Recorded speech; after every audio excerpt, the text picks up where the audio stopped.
فاسألوا أهل الذكر إن كنتم لا تعلمون. Hukum memperingati tahun baru Hijriyah. Dalam menghadapi tahun baru Hijriyah atau bulan Muharram, sebagian kaum muslimin salah dalam menyikapinya.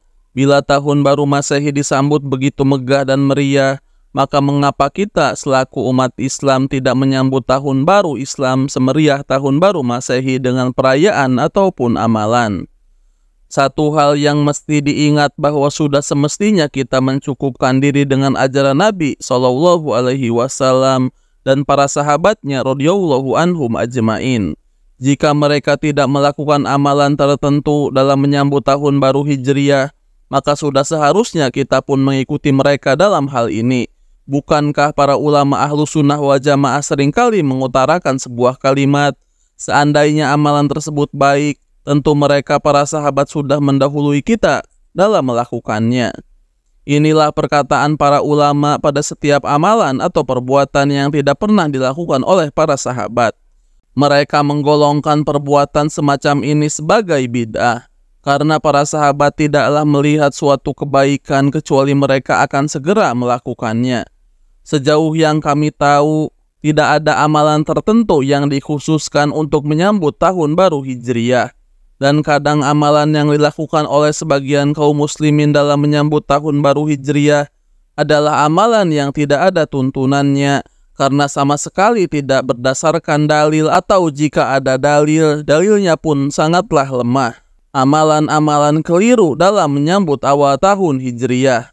Amalan pertama, puasa awal dan akhir tahun.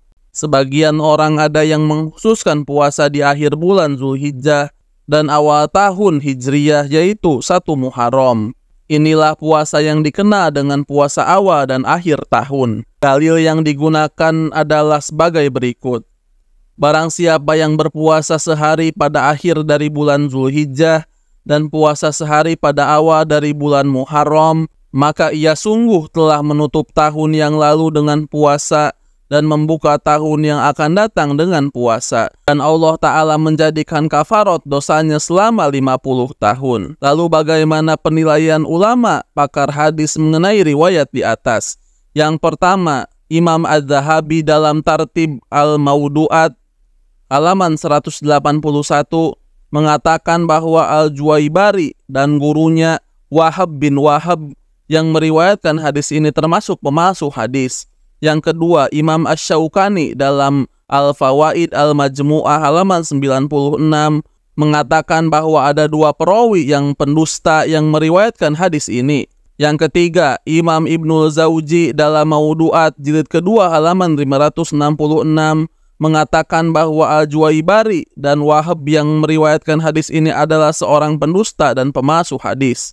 Kesimpulannya, hadis yang menceritakan keutamaan puasa awal dan akhir tahun adalah hadis yang lemah, yang tidak bisa dijadikan dalil dalam amalan. Sehingga tidak perlu mengkhususkan puasa pada awal dan akhir tahun, karena hadisnya jelas-jelas sangatlah lemah. Amalan kedua, memeriahkan tahun baru Hijriyah.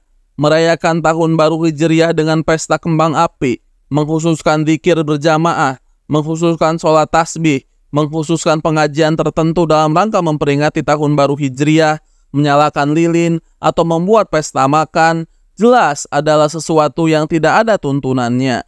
Karena penyambutan tahun baru Hijriyah semacam ini tidak pernah dicontohkan oleh Nabi SAW, Abu Bakar, Umar, Utsman, Ali, dan para sahabat yang lainnya radhiyallahu anhum ajmain. Begitu pula para tabi'in dan para ulama sesudahnya.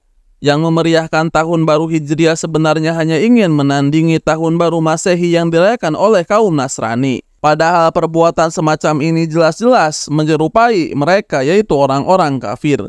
Secara gamblang Nabi SAW bersabda, barang siapa yang menyerupai suatu kaum, maka dia termasuk bagian dari mereka. Hadis riwayat Muslim. Menyambut tahun baru Hijriyah bukanlah dengan memperingatinya dan memeriahkannya. Namun yang harus kita ingat adalah dengan bertambahnya waktu, maka semakin dekat pula kematian. Sungguh hidup di dunia hanyalah sesaat, dan semakin bertambahnya waktu, kematian pun semakin dekat. Rasulullah SAW bersabda, Aku tidaklah mencintai dunia dan tidak pula mengharap-harap darinya.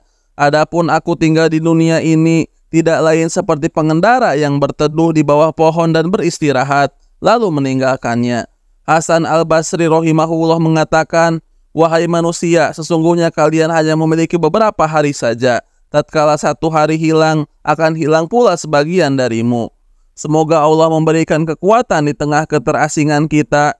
Segala puji bagi Allah yang dengan nikmatnya segala kebaikan menjadi sempurna. Adakah tuntunan doa awal tahun dan doa akhir tahun Hijriyah?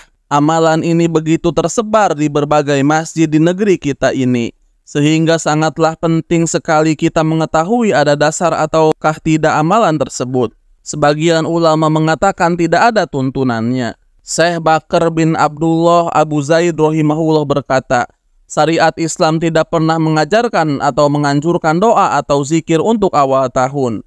Manusia saat ini banyak yang membuat kreasi baru dalam hal amalan berupa doa, zikir, atau tukar-menukar ucapan selamat.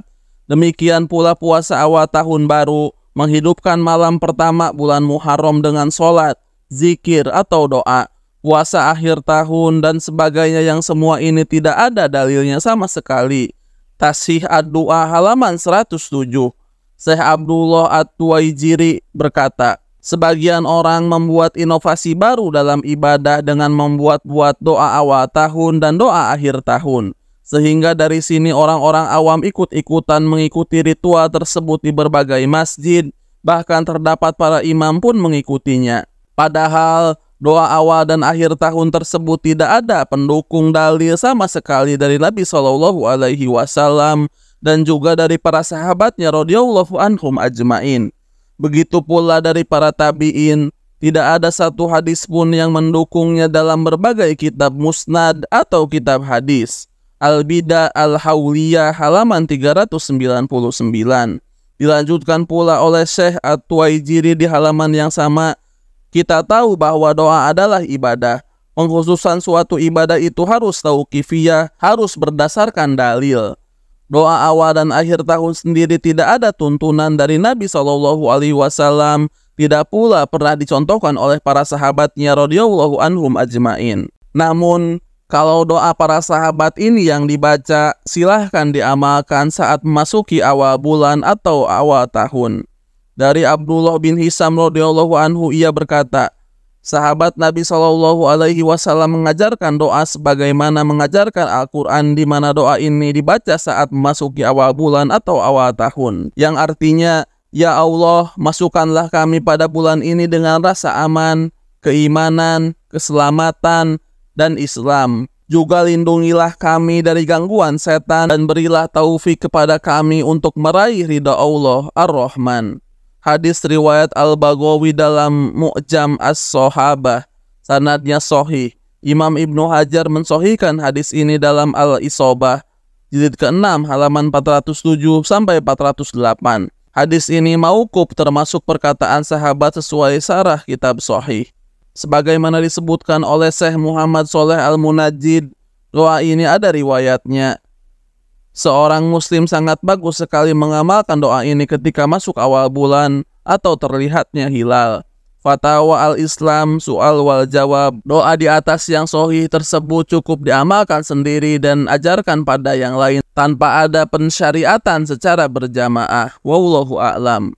Sedangkan bagi yang melihat hilal di awal bulan, hendaklah membaca yang artinya, ya Allah, tampakkanlah bulan itu kepada kami dengan membawa keberkahan dan keimanan, serta keselamatan dan Islam. Robku dan Robmu, wahai bulan sabit, adalah Allah. Hadis riwayat Ahmad, jilid pertama halaman 162, dan Tirmizi nomor 3451, dan Ad-Darimi. Tirmizi mengatakan bahwa hadis ini hasan gharib. Syekh Albani mengatakan bahwa hadis ini sahih. Wallahu a'lam.